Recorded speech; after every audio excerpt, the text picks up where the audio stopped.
ಇದು ಮಂಗಳೂರಿನ ಶ್ರೀ ಗೋಕರ್ಣನಾಥೇಶ್ವರ ಕ್ಷೇತ್ರ.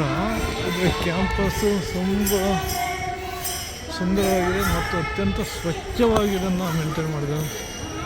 ಇದು ನಾರಾಯಣ ಗುರುಗಳು ಸ್ಥಾಪನೆ ಮಾಡಿದಂಥ ಒಂದು ದೇವಸ್ಥಾನ. ಇವತ್ತಿದು ಮಂಗಳೂರಿನ ಒಂದು ಬೃಹತ್ ಧಾರ್ಮಿಕ ಕೇಂದ್ರ ಮತ್ತು ಪ್ರವಾಸಿ ತಾಣ ಆಗಿ ಬೆಳೆದಿದೆ. ಇದು ಗೋಕರ್ಣನಾಥೇಶ್ವರ ಕ್ಷೇತ್ರ.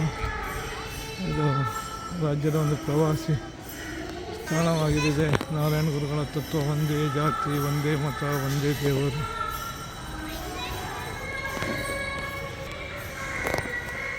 ನೀವು ಮಂಗಳೂರು ಬಂದಾಗ ನಮ್ಮ ಭೇಟಿ ನೀಡಲೇಬೇಕು. ಈ ಗೋಕರ್ಣನಾಥೇಶ್ವರ ದೇವಸ್ಥಾನದ ಕ್ಯಾಂಪಸ್ ಅಷ್ಟು ಸ್ವಚ್ಛವಾಗಿ ಸುಂದರವಾಗಿ ಇಲ್ಲಿ ನಿರ್ವಹಣೆ ಮಾಡಿದ್ದಾರೆ.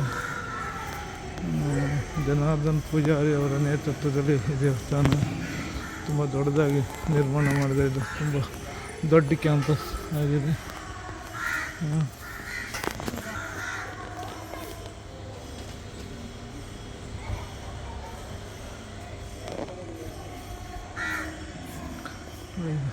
ಗೋಕರ್ಣನಾಥೇಶ್ವರ ದೇವಸ್ಥಾನದ ಕ್ಯಾಂಪಸ್ ತುಂಬ ಸುಂದರವಾಗಿ ಸ್ವಚ್ಛವಾಗಿ ನಿರ್ಮಾಣ ಮಾಡಿದ್ದಾರೆ. ಸಂಜೆ ಟೈಮಲ್ಲಿ ತುಂಬ ಜಗಮಗ ಬೆಳಕಿನಲ್ಲಿ ನೋಡಲಿಕ್ಕೆ ಒಂದು ಕಣ್ಣಿಗೆ ಹಬ್ಬ ಅಂತ ಹೇಳ್ಬೋದು.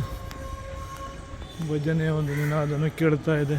ದೇವಸ್ಥಾನದ ಆವರಣದಲ್ಲಿ ಸಂಪೂರ್ಣವಾಗಿ ಧಾರ್ಮಿಕವಾಗಿ ಭಕ್ತಿಭಾವದಿಂದ ಭಕ್ತಿಯು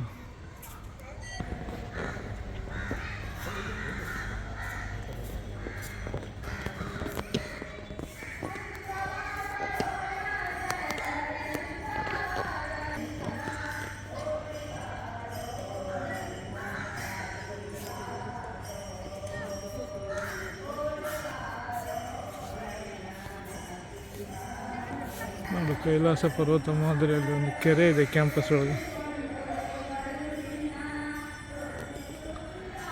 ಶಿವನ ವಿವಿಧ ಅವತಾರಗಳನ್ನು ನೋಡ್ಬೋದು.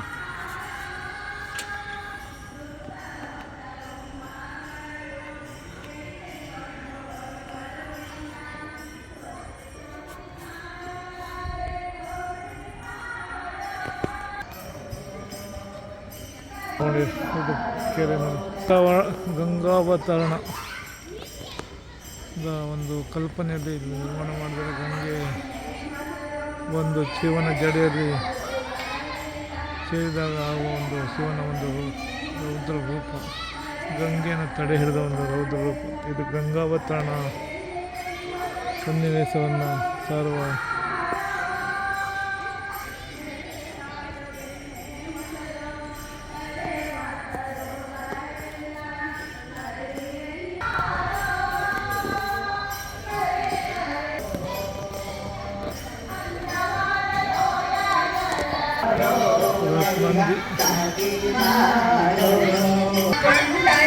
ಶ್ರೀ ಸಾಯಿಬಾಬಾ ಟೆಂಪಲ್ ಇದೆ ಇಲ್ಲಿ.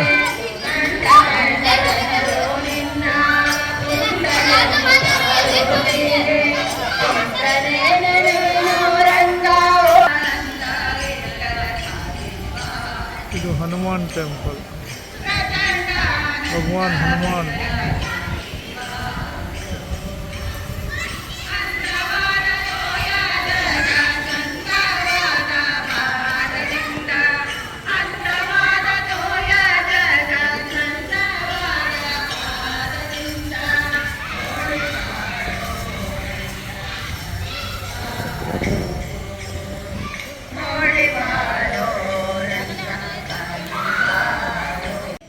ಇದು ಮಂಗಳೂರು ಕುದ್ರೋಳಿ ದೇವಸ್ಥಾನ.